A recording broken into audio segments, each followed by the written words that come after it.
안녕하세요.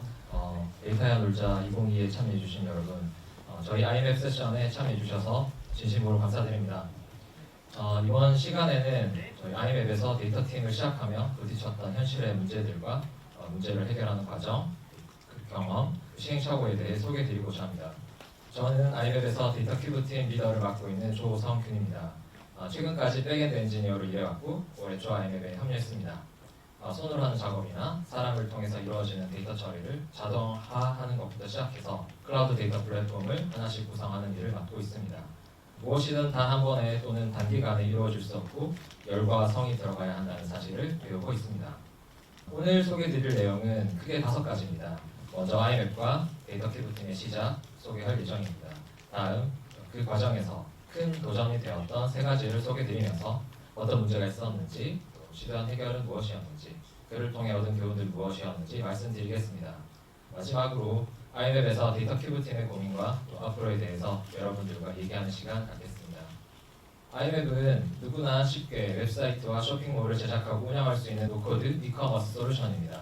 코딩이나 포토샵 같은 전문 지식 없는 사람들도 웹사이트와 쇼핑몰을 손쉽게 만들 수 있도록 하기 위해 IMF 엔지니어링 팀, 데이터 팀, UX 팀, CX 팀 등 모든 구성원이 매일 치열하게 고민하고 문제를 해결해 서비스를 만들고 있습니다. IMF는 2016년 7월 베타 서비스로 시작해 1인 셀러, 소상공인 등 작은 브랜드와 성장을 함께하고 있습니다. IMF과 함께하는 고객분들 덕분에 2021년 9월 알토스 벤처스로부터 100억 원 규모의 시리즈 A 투자를 유치했습니다. 또 2022년 6월 IMF 미용 커머스 누적 거래액이 직전 연도 동기인 2021년 6월보다 60%가량 증가했습니다. 여기서 데이터 팀을 이제 시작을 하게 되었는데요. 이렇게 급성장하고 있는 IMF에서 데이터 분석을 위한 요구는 폭발하고 있었습니다. 올해 초 합류했을 때 거의 모든 팀에서 각자 원하시는 데이터가 있었고 또 필요한 데이터를 얻기 위해서는 관리자 기능에서 수집하거나 백엔드 엔지니어 분들의 도움이 필요했습니다. 이제 오른쪽에 이제 그중 하나 사례를 보여드리겠습니다. 여기 지금 이제 유유 울고 계시는 분은 저희 CSO십니다. 간단히 소개해드리면 단순히 숫자뿐만 아니라 그 이면의 실제 상황들까지 직접 살펴보시면서 IMF이 집중해야 할 문제를 정리하고 실행해주고 계십니다.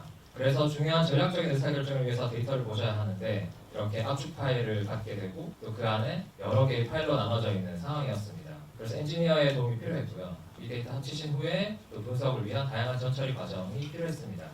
전처리 과정을 해보면서 잘못된 부분이 확인이 되면 다시 전체 과정을 반복하셔야 되는 상황이었습니다. 여기서 데이터팀의 첫 과제가 시작되었습니다. 저 엑셀 파일을 합쳐드리는 것부터 시작을 했는데요. 그런데 그것도 데이터가 많아지니 로컬에서 처리하는 것도 어렵더라고요. 그리고 또 여전히 CSO 본연의 업무가 아닌 후속 처리 작업도 반복적인 부분이 남아있었습니다. 그래서 분석의 소스가 된 엑셀 파일이 어떻게 만들어지는지 기존 시스템의 로직을 살펴보고 그 후 엑셀 파일로 어떤 전처리를 하고 계신지 확인을 했습니다. 전처리를 통해 유료 사이트 활성화 기간을 계산하셨고 그 데이터를 통해 전환율을 분석하고 계셨습니다. 그 정리된 처리 과정을 모두 자동화하였고 이렇게 필요할 때 자동으로 코드 차트를 생성하여 제공하였습니다. 이 데이터를 얻기 위해 많은 리소스가 투입되고 있었는데 데이터 큐브 팀에서 자동화를 통해 백엔드 엔지니어, CSO 모두 본연의 업무에 집중할 수 있도록 했습니다. 그런데 지금부터가 진짜 시작이었습니다. 저희 데이터 큐브 팀에게는 크게 3가지 도전이 있었습니다. 첫째, 중요하고 긴급한 데이터 요청을 처리하기. 둘째, 과거 이력이 없는 데이터베이스에서 데이터 살리기. 셋째, 데이터 큐브 팀의 일하는 문화 만들어가기입니다. 먼저 첫 번째 도전을 소개해드리겠습니다. 세상에는 긴급한 일은 중요하지 않고 중요한 일은 긴급하지 않다고 누군가 말씀하셨는데요.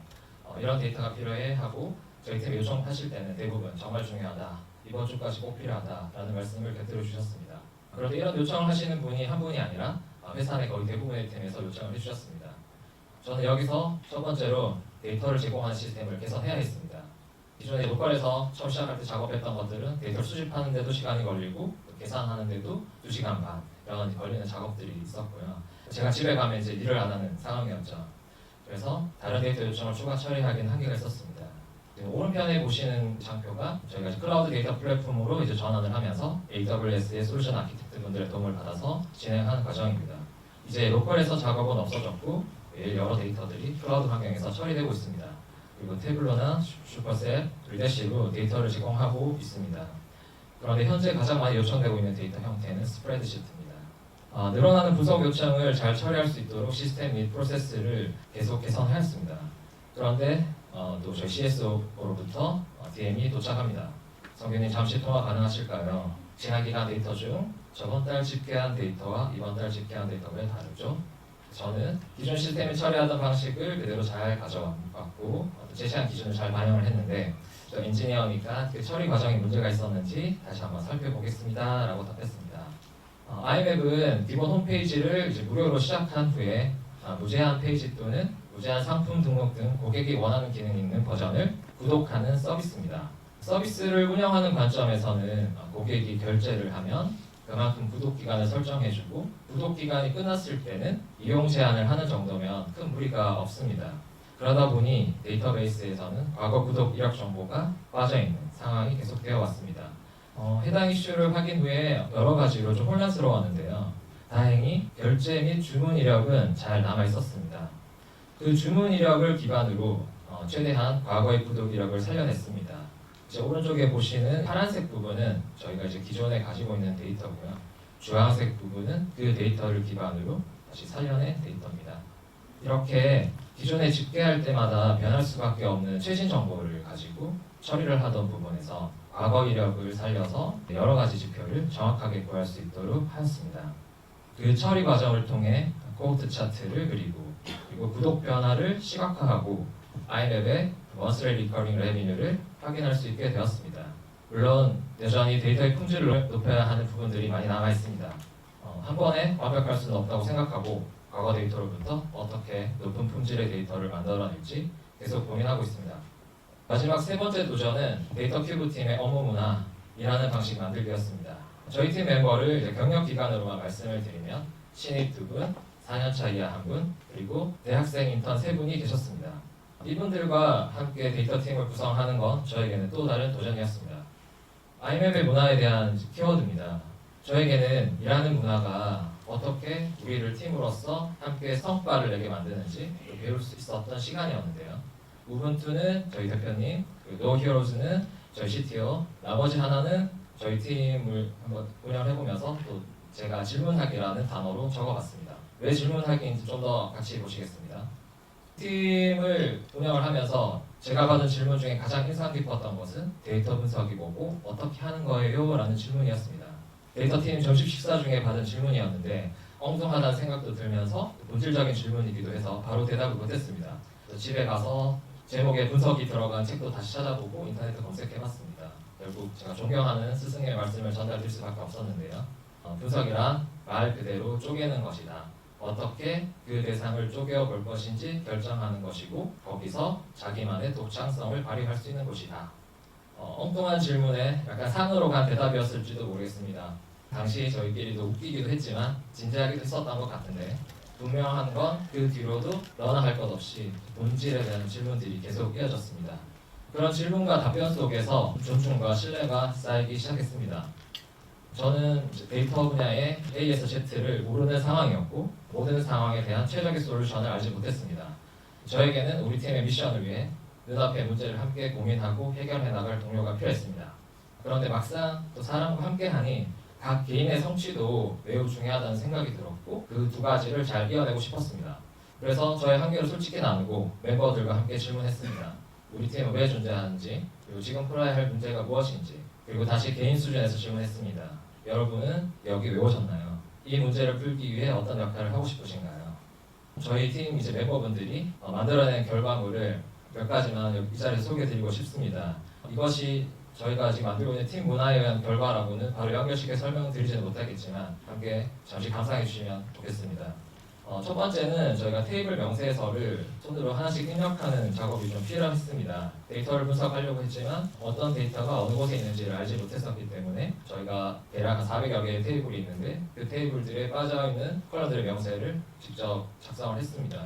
근데 이 작업을 단순히 손으로 하나씩 하지 않고 지금 보시는 것처럼 다 자동화를 해서 작업을 해야 되는 부분들을 하이라이트를 치고 그 부분들만 작업을 하고 그 작업 현황을 매일 집계를 해서 어떤 진도로 나가고 있는지까지 체크를 했습니다. 저희 멤버분들이 지금 직접 하고 계신 걸 전달드리고 있고요. 그 과정에서 직접 또 데이터를 또 살펴보셨습니다. 이 과정을 통해서 다른 팀의 데이터 요청에 분석 자료로 제공했을 뿐만 아니라 이 사이트를 정말 여러 차원으로 분석을 하셨습니다. 여기서 각 사이트의 지난 기간의 GMV의 변화, 주문 건수의 변화, 방문자 수의 변화, 그리고 그 사이트의 페이지 수의 변화, 신규 가입 회원 수의 변화 이런 부분들을 분석을 하셨는데요. 그래서 그 지표의 지난 6개월의 변화가 사이트의 유료 구독 유지 여부를 예측할 수 있다는 가능성을 보여주셨습니다. 이제 믿기 어려우시겠지만 이 솔루션을 찾아내신 분이 데이터 분석은 어떻게 하는 건지 라는 질문을 주신 분이셨습니다. 여기서 끝이 아니라 그걸 이제 API로 서비스하는 것으로 마무리를 해주셨습니다. 데이터팀의 다음 이야기로 마무리를 하겠습니다. 저희 아이맵의 데이터팀은 여전히 풀어야 할 문제가 많습니다. 당장은 데이터 요청 사항들을 효율적으로 대응하기 위한 데이터 플랫폼 구축을 계속 진행 중입니다. 현재 시점에 우리에게 맞는 솔루션을 탐색하고 하나씩 적용하고 있으며 확장 가능성을 고려하여 각 개념을 구체화하고 그 단위로 구성을 하고 있습니다.